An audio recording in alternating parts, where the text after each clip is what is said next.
The opinions expressed by Keith Elliott and his guest do not necessarily reflect the official policy, position, or opinions of RE/MAX, RE/MAX Olympic Realty, the National Association of Realtors, Virginia Association of Realtors, or the Greater Piedmont Area Association of Realtors. The opinions shared on this show are not intended to be a forecast of real estate market patterns, future events, or a guarantee of future results, and may be subject to change based on other conditions and economic factors.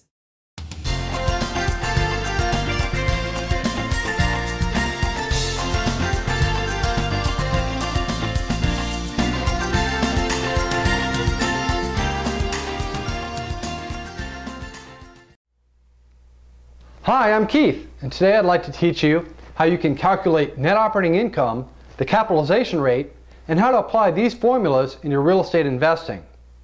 First off, net operating income is also known by its acronym NOI, and NOI is often used as a value to determine the purchase price one would pay for an investment property. It can also be used to determine how much a lender would be willing to loan to you if you're buying the property, or if you already own a property, how much you could borrow against it. This formula is helpful if you've collected several financial facts about the property and now you want to crunch the numbers to see if it's a good buy.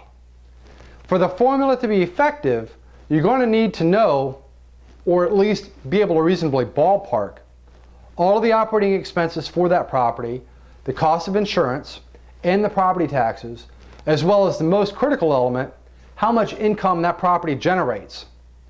Now this formula for calculating net operating income is pretty simple.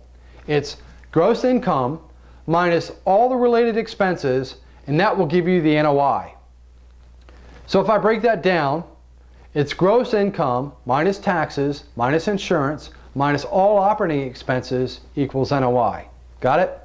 Okay, that's how you solve for net operating income. Now what about if you want to figure out what the purchase price should be on an investment property? Well, if you want to figure out what the purchase price should be, you first need to take a look at the market and see what comparable properties have sold for. And then you could use the average cap rate of those transactions in your formula as the value for your cap rate.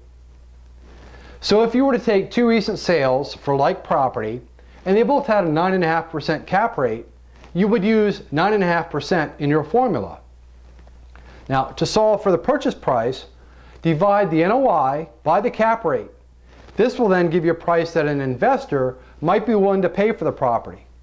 Note, this doesn't always represent true market value or another person's opinion of value for that property. For example, if an owner has an unrealistic price he or she thinks the property is worth, this formula will provide a more reasonable association of price. Okay, for the next piece. Let's say you know the purchase price of the property and you also know the net operating income. How would you solve for the cap rate? Again, another pretty easy calculation. To solve for the cap rate, divide the net operating income by the purchase price. This will give you the cap rate for that property. Here, let's take a look at an example.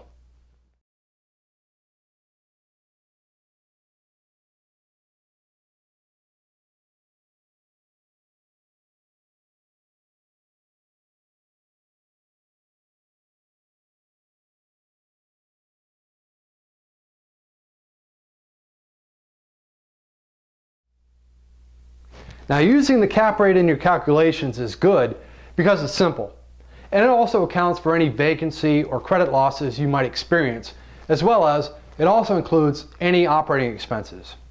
On the downside, the cap rate doesn't take into consideration any tax impact or financing terms, and it only looks at a one-year snapshot of that particular property.